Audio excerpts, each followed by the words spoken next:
لیکن یہ صرف نبیوں کا معاملہ ہے. یاد رکھیں کہ اس آپ کے بعد انبیاء علیہ السلام کے بعد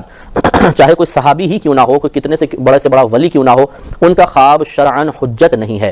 یعنی وہ سچا ہو سکتا ہے, اس کے سچے ہونے کا انکار نہیں ہے, لیکن کیا اس کو بنیاد بنا کر کیا وہ کوئی شرعی حکم بیان کر سکتے ہیں,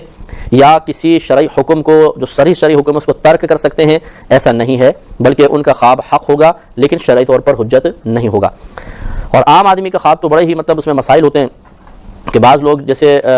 نبی کریم صلی اللہ علیہ وسلم کی خواب میں تو یہ تو ضرور ہے, حق ہے کہ بخاری کی روایت ہے کہ نبی کریم صلی اللہ علیہ وسلم نے فرمایا کہ جس نے مجھے خواب میں دیکھا اس نے حق دیکھا, اس لیے کہ شیطان میری صورت اختیار نہیں کر سکتا. یہ تو بالکل ٹھیک بات ہے کہ جس نے خواب میں نبی کریم کو ملاحظہ کر لیا تو وہ نبی کریم ہی ہوں گے, شیطان نہیں ہوگا. اور نبی کریم صلی اللہ علیہ وسلم پر مطلع ہونے کی 3 صورتیں ہو سکتی ہیں. ایک تو یہ کہ خود نبی کریم صلی اللہ علیہ وسلم بتا دیں کہ میں تمہارا نبی ہوں, یا آپ نے دیکھا اور دل میں خیال آیا کہ ہمارے نبی ہیں, یا کوئی تیسرا شخص آپ کو کہے گا کہ جی یہ تمہارے نبی ہیں. تو ان 3 طریقوں سے ذریعوں سے سمجھ میں آ جائے گا کہ یہ ہمارے نبی کریم صلی اللہ علیہ وسلم ہیں. تو جس نے نبی کو دیکھا حق دیکھا. لیکن یہاں پر بھی یہ بات ہے کہ اگر نبی کریم صلی اللہ علیہ وسلم کچھ کلام فرماتے ہیں تو اس شخص کا نبی کی زبان سے کوئی کلام سننا وہ شرعی حجت نہیں ہوگا, کیونکہ ہو سکتا ہے نبی کریم نے کچھ فرمایا ہو اور خواب میں کچھ اور سن لیا ہو, لہذا اس کو بنیاد بنا کر خارج میں وہ کوئی حکم ثابت نہیں کر سکتا ہے. جیسے حضرت امام جعفر صادق رضی اللہ تعالیٰ عنہ کے پاس ایک شخص آیا اور کہا کہ مجھے خواب میں نبی کریم کی زیارت ہوئی ہے اور آپ فرما رہے تھے کہ تم شراب پیو, تو اب آپ کیا کہتے ہیں؟ تو حضرت امام جعفر صادق رضی اللہ تعالیٰ عنہ نے ارشاد فرمایا کہ تو نے نبی کریم کو خواب میں دیکھا, یہ بالکل حق ہے, لیکن وہ دراصل تجھے یہ نہیں کہہ رہے ہوں گے تو شراب پی, بلکہ وہ یہ کہہ رہے ہوں گے کہ تم شراب مت پیو, لیکن تمہیں غلط سنا ہے. تو اس کا مطلب یہ ہوا کہ نبی کریم کے قول اگر آپ کچھ سنیں گے تو وہ شرعاً کوئی حجت نہیں ہوگا. ہاں, نبی کریم کی زیارت بالکل حق ہے.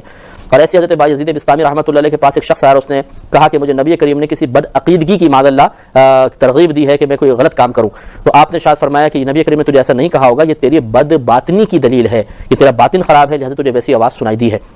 تو یہ بس ذہن میں رکھے کہ اگر نبی کریم کو بھی خواب میں دیکھا تو یقیناً حق دیکھا, لیکن آپ اگر کچھ کلام فرمائیں گے تو وہ شرعاً کوئی حجت نہیں ہو سکتا ہے. ہاں, آپ کوئی صحیح بات ایسی بات جو شریعت کے مطابق ارشاد فرما رہے ہوں, اچھی بات ارشاد فرما رہے ہوں, یعنی بس وہ قرآن حدیث کے خلاف بات نہ ہو تو پھر ٹھیک ہے, اس کو سننے میں کوئی حرج نہیں ہے, وہ صحیح بھی ہو سکتی ہے, ہم اس کی تصدیق بھی کر سکتے ہیں. لیکن اگر نبی کریم خواب میں کوئی بالفرض قرآن یا حدیث کے خلاف حکم دیتے ہوئے نظر آئیں تو یہ ہماری غلطی ہوگی, ہم یہ کہا جائے گا تم نے غلط سنا. یا اسی طرح معاذ اللہ اگر نبی کریم صلی اللہ علیہ وسلم کو کسی غلط حالت میں دیکھا, جیسے کسی نے اگر بغیر داڑھی کے دیکھا مثال کے طور پر, تو یہ اس کا مطلب باطنی خرابی کی دلیل ہے کہ اسے نبی کریم صلی اللہ علیہ وسلم اس شکل میں نظر آئے ہیں. تو وہ ہوں گے نبی کریم صلی اللہ علیہ وسلم, لیکن اس کی باطنی برائی کی وجہ سے اس شکل میں نظر آئے ہیں. یہ صرف نبی کریم کا معاملہ ہے. باقی آپ کے علاوہ کوئی بھی نبی نظر آ جائیں, حتیٰ کہ اگر خواب میں اللہ تبارک و تعالیٰ کی زیارت ہو,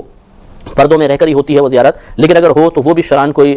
دلیل اس بات کی نہیں ہے کہ واقعی اللہ کی زیارت کی ہے یا واقعی دیگر انبیاء علیہ السلام کی زیارت کی ہے. کیونکہ شیطان اللہ یہ کہہ سکتا ہے خواب میں آ کے کہ میں تمہارا رب ہوں, لیکن اللہ تبارک و تعالیٰ کی کرم نوازی ہے اور یہ اللہ کا ہی بہرحال فیصلہ ہے کہ وہ یہ نہیں کہہ سکتا کہ میں تمہارا نبی ہوں, نبی کریم صلی اللہ علیہ وسلم. ہاں, دیگر انبیاء علیہ السلام کی شکل میں, یعنی وہ اپنی شکل میں آئے گا کسی شکل میں, ہم نے تو نبیوں کو دیکھا نہیں, اور وہ کہہ سکتا ہے کہ میں ابراہیم علیہ السلام ہوں, میں موسیٰ علیہ السلام ہوں, عیسیٰ علیہ السلام ہوں, جھوٹ بول سکتا ہے. اس سے معلوم ہوا کہ ہمارا خواب جو ہے وہ چونکہ شیطانی مداخلت سے آزاد نہیں ہوتا,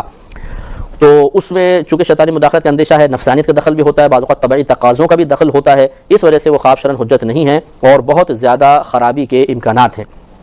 ابھی جو بعض لوگ کہتے ہیں, بہنیں بولتی ہیں کہ جی ہمارے خواب میں نبی وہ انبیاء علیہ السلام آ جاتے ہیں اور وہ حاضری جس کو کہا جاتا ہے, اور وہ آ کر ہمیں گائیڈ لائن دے دیتے ہیں, بہت سے جوابات دے دیتے ہیں, تو یہ بڑا خطرناک معاملہ ہوتا ہے, کیونکہ اس میں شیطانی مداخلت کا بہت شدید اندیشہ ہے. شیطان اسی طریقے سے بعض اوقات انسان کو با کمال ہونے کا احساس دلا کر ہلاک و برباد کرتا ہے. لہٰذا اس قسم کی حاضریاں پہلے دور میں تو نہیں ہوتی تھیں, اب اس دور میں بہت زیادہ حاضریاں ہونے لگ گئی ہیں. تو یہ غور و تفکر کرنا چاہیے کہ ایسا نہ ہو کہ شیطانی مداخلت کی وجہ سے ہو. تو اس